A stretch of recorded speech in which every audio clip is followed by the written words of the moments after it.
to the chapter on Revelations by Xiefeng. The spirit, Tao, of the greatest creator and the universe are inseparable, just as the earth and life are intertwined. The human body's organs, blood and marrow, sensory organs, hair, and consciousness are also interconnected as a whole. The greatest creator has never engaged in direct conversations with any individual in human-created languages. However, this does not mean that the greatest creator is distant from humanity. The greatest creator is constantly in dialogue with humans, but the form of communication is not through our human languages. Instead, it occurs through the language of the greatest creator. All things in the natural world are the language of the greatest creator, and all phenomena in nature are the utterances of the greatest creator.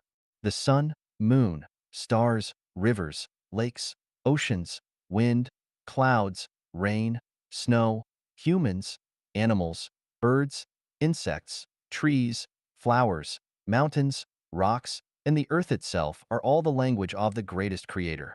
The movements of celestial bodies, the rushing of rivers, the roaring of the sea, the changing of weather, the falling of rain and snow, the shifting of seasons, the growth and decline of living beings, including the chirping of insects, the calls of birds, the shouts of humans, the neighing of horses, earthquakes, floods, thunderstorms, and lightning are all the speech of the greatest creator.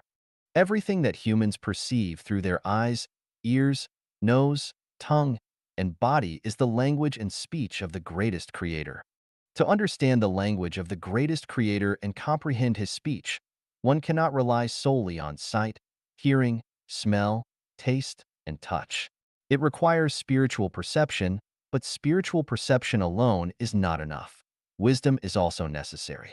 Without spiritual perception, we will never understand the language and speech of the greatest creator, and without wisdom, we will never grasp what the greatest creator is saying. Having spiritual perception alone without wisdom, we can only sense the presence of the greatest creator but cannot accurately understand the workings of the greatest creator's spirit, Tao. In other words, we may only know that we are destined to live and destined to die, but we are unclear about the reasons why we exist and why we must face death. This is referred to as knowing the what, but not knowing the why. Having wisdom alone without spiritual perception, we cannot truly perceive the existence of the greatest creator. We can only rely on accumulated human knowledge, experience, lessons, rigorous logical reasoning, and scientific experiments to uncover some mysteries of the universe, nature, and life.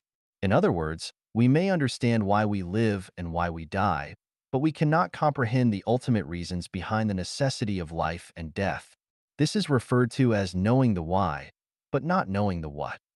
With the exception of a very small number of individuals who possess both spiritual perception and wisdom, generally speaking, religious figures have spiritual perception but lack wisdom, while scientists have wisdom but lack spiritual perception. The majority of the general population, who fall between these two categories, lack both spiritual perception and wisdom.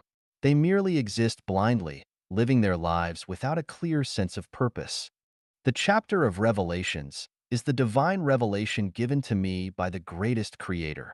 Before completing the chapters on unconventional thinking, the greatest creator, universe, time and Jesus warned me, do not give holy things to dogs, nor cast pearls before swine.